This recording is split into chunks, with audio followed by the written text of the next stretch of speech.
할렐루야. 우리 주님을 사랑하시는 분들만 아멘 합시다.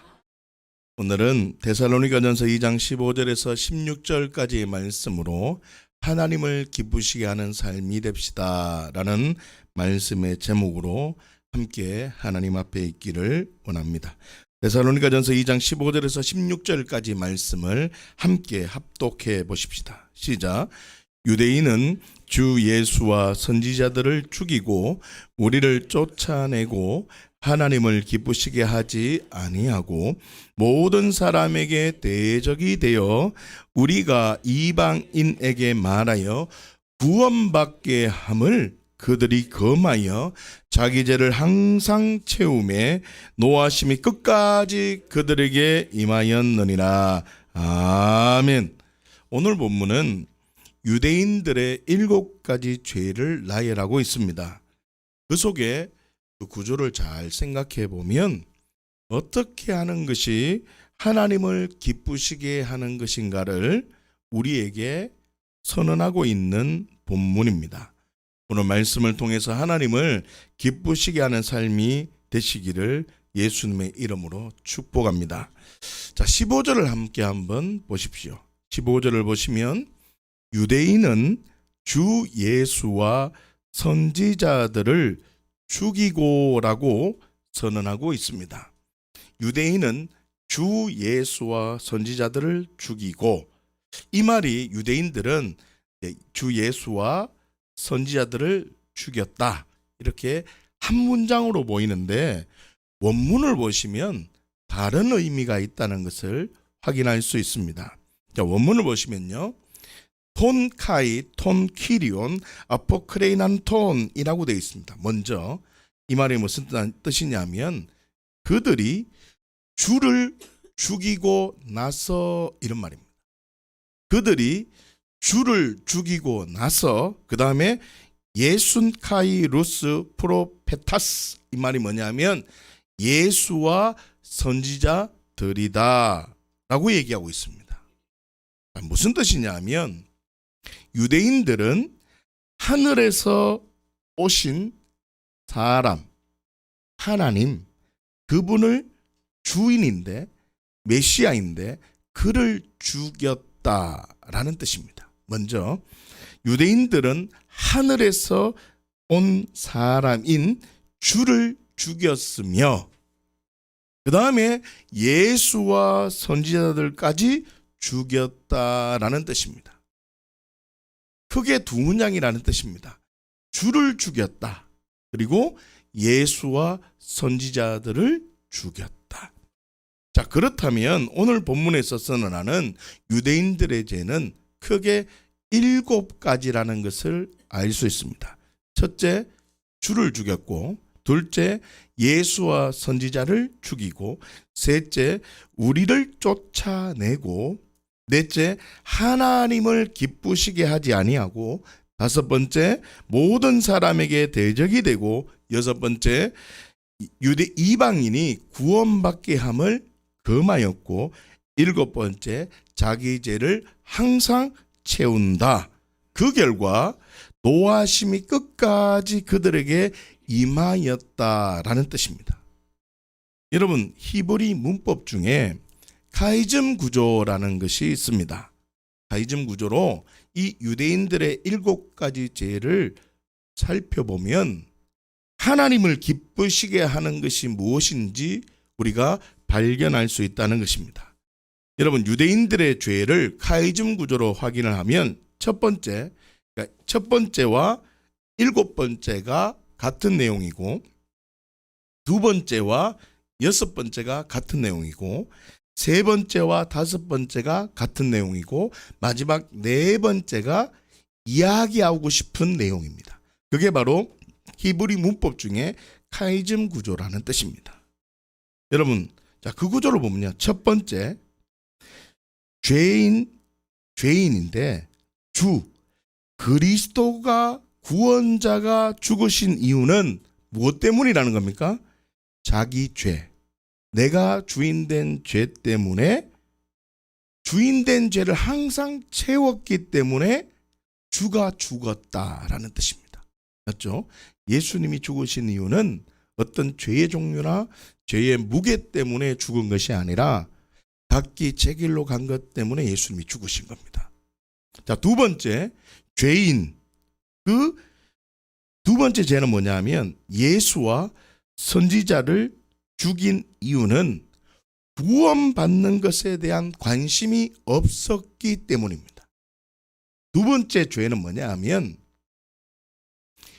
이방인들이 구원을 받아야 하는데 거기에는 관심이 없으니까 예수와 선지자, 하나님의 말씀은 모든 사람들이 구원을 받는 것이 하나님의 뜻입니다.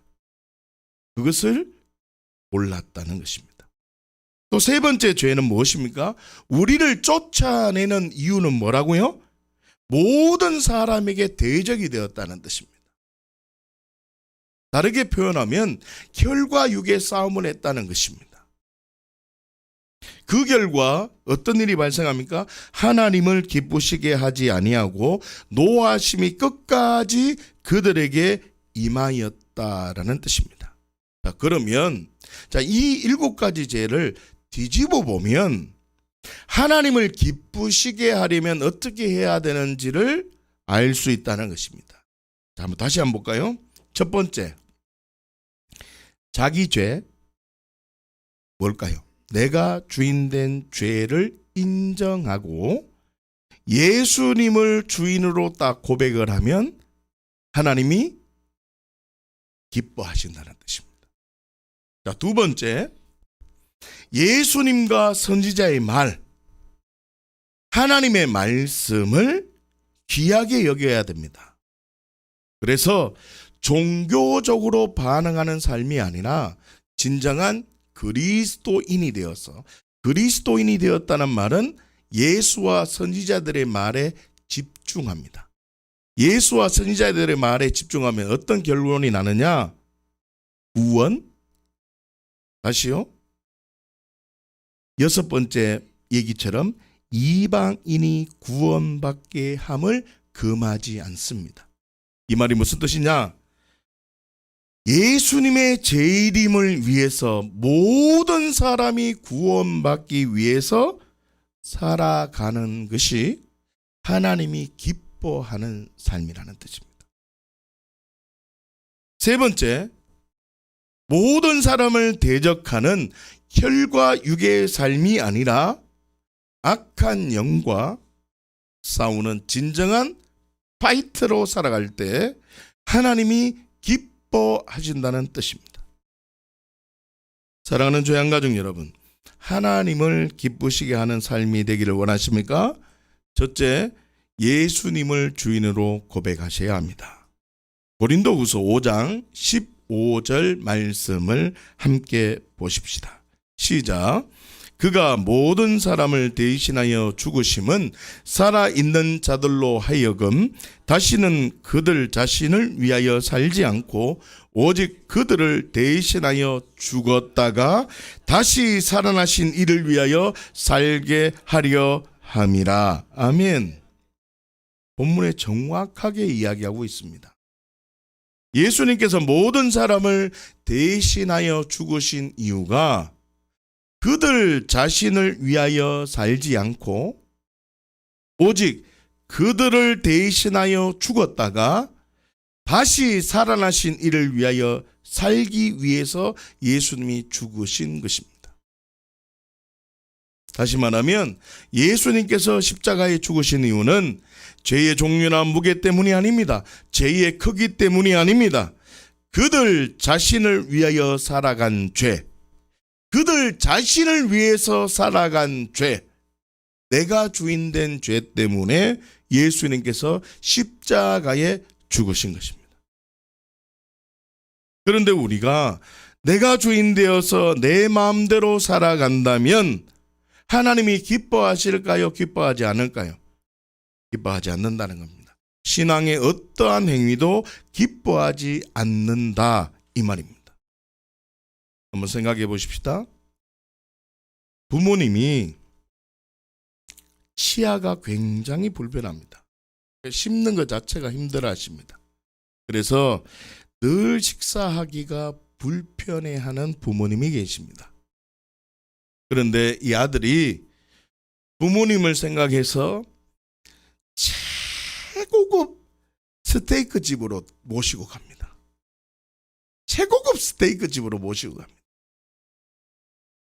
아들은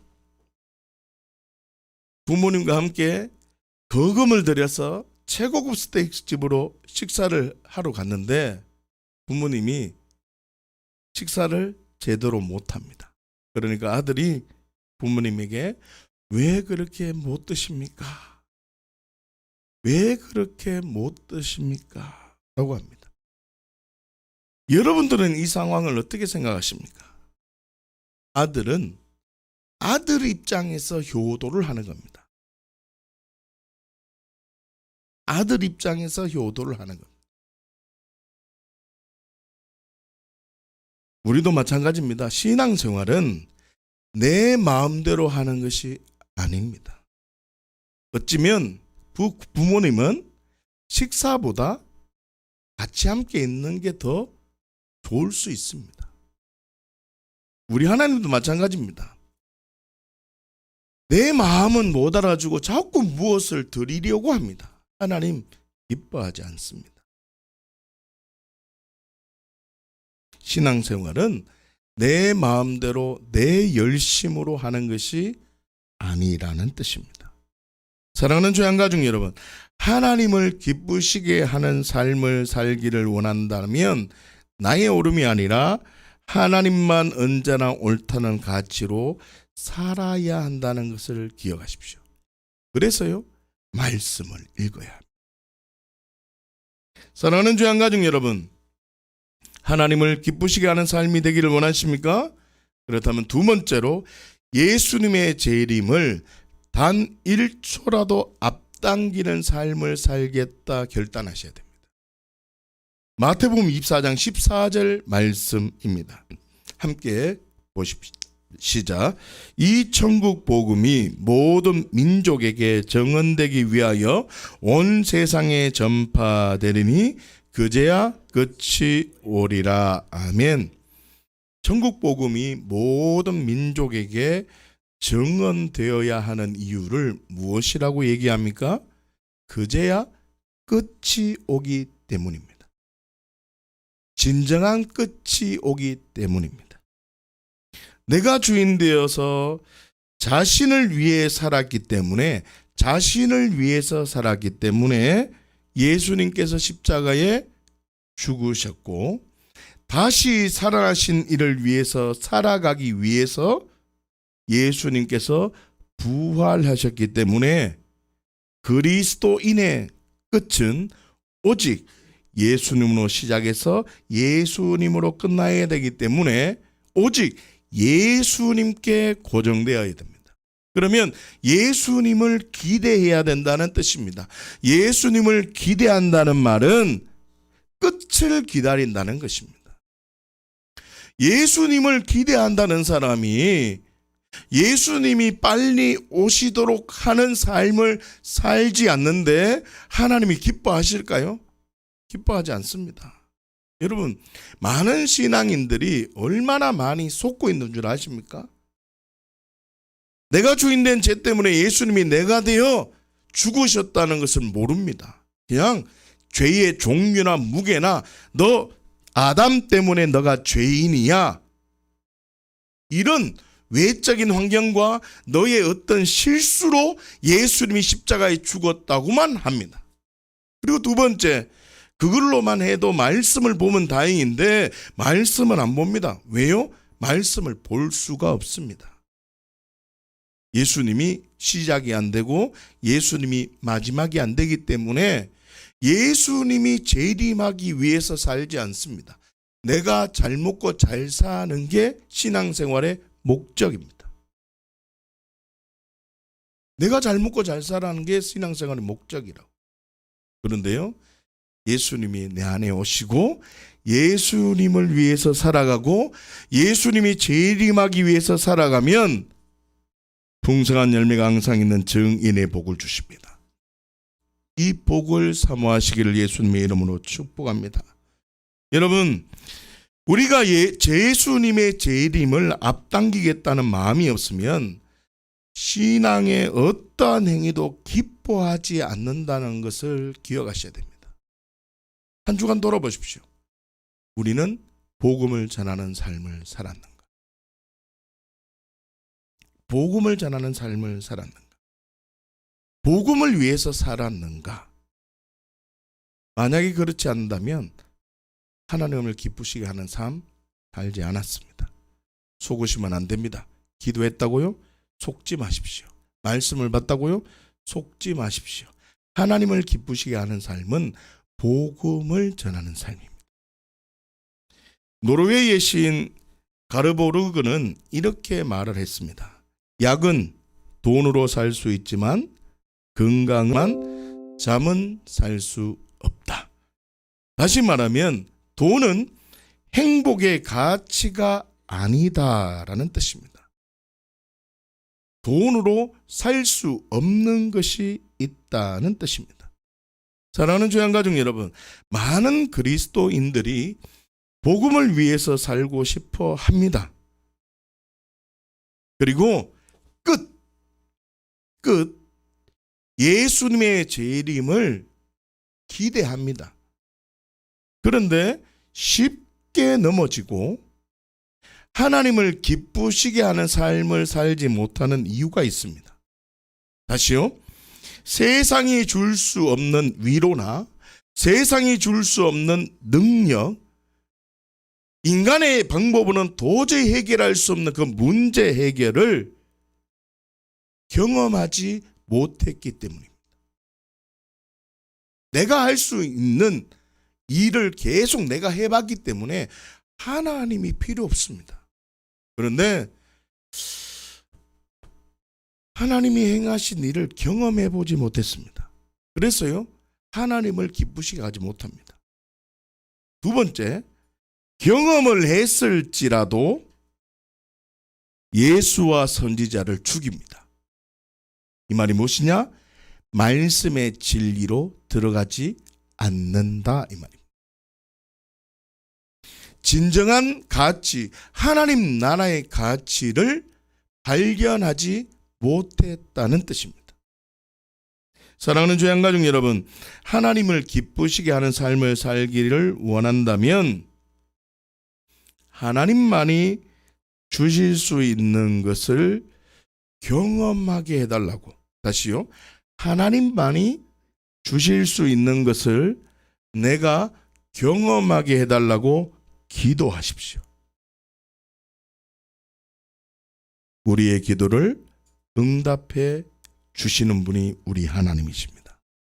만약에 경험했다면, 여러분들이 경험한 것이 있다면, 하나님이 하나님 되심이 경험되었다면 이제 말씀을 통해서 말씀으로 들어가서 진정한 하나님의 마음을 알아야 됩니다. 진정한 가치를 발견하고 진리로 결론을 내리셔서 반응하셔야 한다는 것입니다. 그렇다면 하나님이 기쁨을 감추지 못하는, 하나님이 기뻐하는 삶, 예수님의 재림을 단 1초라도 앞당기는 삶을 살아갈 수 있는 것입니다.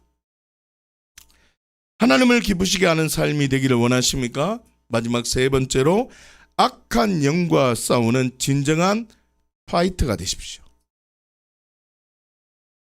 베드로전서 5장 8절에서 9절까지의 말씀입니다. 함께 합독하십시다. 시작.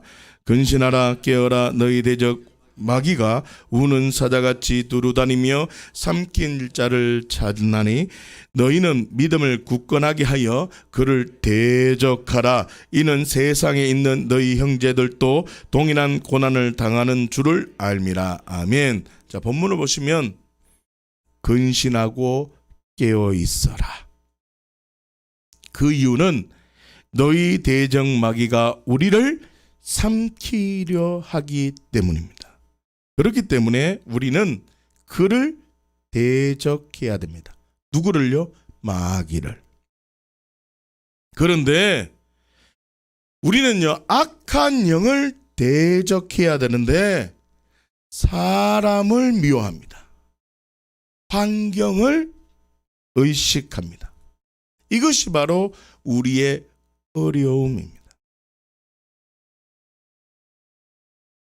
사랑하는 조양가족 여러분, 우리는 공중의 권세 잡은 자와 싸우는 전문가가 되어야 합니다. 그 이유는 예수님께서 십자가에 죽으시고 무덤에 갇히신 분이 아니라 예수님은 부활하셨습니다. 예수님은 부활하셨습니다. 그리고 지금 또 살아계십니다. 예수님이 부활하셨다는 말은 보이지 않는 세계가 있다는 겁니다. 예수님이 승천하셨다라는 뜻은 보이지 않는 세계가 있다는 뜻입니다. 보이지 않는 세계가 있다는 것을 부활을 통해서 확증하고 믿었다면 우리는 혈과 육의 싸움을 해야 되는 게 아닙니다. 세상의 위로를 받기를 거절해야 됩니다. 세상으로부터 오는 위로를 거절해야 된다는 것입니다. 하나님께로부터 오는 위로를 나의 전부로 삼아야 됩니다. 그런데 대부분의 그리스도인은 보이는 것 때문에 힘들어합니다. 보이는 문제 때문에 힘들어합니다. 이 말은 혈과 육의 싸움의 전문가가 되었습니다. 혈과 육의 싸움의 전문가라는 뜻입니다. 보이지 않는 세계의 전문가가 되어야 되는데 혈과 육의 싸움에 빠져버린다는 것입니다. 여러분, 나는 어떤 전문가입니까? 나는 어떤 어려움이 생길 때 그 어려움에 집중한다면 하나님이 기뻐하시는 사람이 아닙니다. 여러분, 하나님이 기뻐하는 사람으로 걸어가셔야 합니다. 그래야지만 풍성한 열매가 항상 있는 정인의 삶이 됩니다. 그러나 하나님이 기뻐하지 않는 걸음을 걸어가면요, 하나님의 진노가 끝까지 차오릅니다. 부부관계 속에, 가정 속에서 어려움이 생길 수 있습니다. 그 시간에는 혹시 감정이 폭발할 수 있습니다. 폭발해도 됩니다. 감정이 그 당시에 안 좋은 어떤 느낌이 오면 그 순간 폭발할 수 있다고. 그러나 잠깐 혈과 육으로 반응할 수 있습니다. 그러나 중요합니다. 영적 흐름을 감지하지 못한다면, 단순히 내 감정을 폭발해버리고 그 다음에 영적 흐름을 감지하지 못한다면, 여러분 기억하셔야 돼요. 내 감정 폭발해도 됩니다. 우리는 날마다 아버지의 성품 온전하심까지 성장해야 됩니다. 변화되어야 합니다. 한꺼번에 바뀌지 않습니다. 다시 말하면 내가 아직 온전하지 않기 때문에 그 자리에서 폭발할 수 있다는 뜻입니다. 감정의 변화가 있어도 된다 이 말입니다. 감정의 변화가 있어도 됩니다. 그런데 중요한 것은 영적 흐름을 감지하지 못한다면 하나님이 기뻐하는 삶을 살 수가 없습니다. 여러분들은 어떤 삶을 살기를 원하십니까?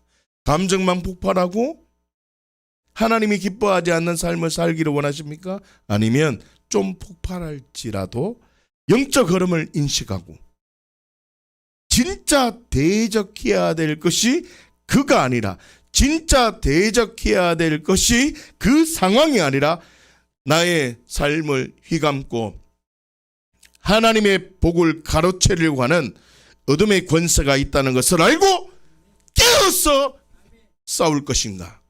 여러분 반응하셔야 됩니다. 하나님이 기뻐하는 삶은 다른 게 없습니다. 첫 번째, 예수님을 주인으로 고백하면 됩니다. 가장 먼저 예수님을 주인으로 고백하셔야 됩니다. 예수님을 나의 주인으로 고백하면요, 하나님의 말씀에 주목할 수밖에 없습니다. 하나님의 말씀에 주목하면요, 예수님이 재림하는 게 나의 소원이 됩니다. 여러분의 소원은 무엇입니까? 여러분의 소원은 무엇입니까? 예수님의 재림을 위해서 살아가는 사람은요, 깨닫습니다. 대적해야 될 것이 누구인지 압니다. 내가 진짜 싸워야 될 사람이 누구인지 압니다. 누굴까요? 악한 마귀입니다. 약간 사단과 싸우려고 진정한 군사로 파이터가 되는 것입니다. 이 가치를 기억해서 하나님을 기쁘시게 하는 삶이 되어서 하나님의 은혜가 내 삶 속에 끝까지 임하여서 믿음의 소문이 각처에 퍼지기를 예수님의 이름으로 축복합니다. 함께 기도하십시다.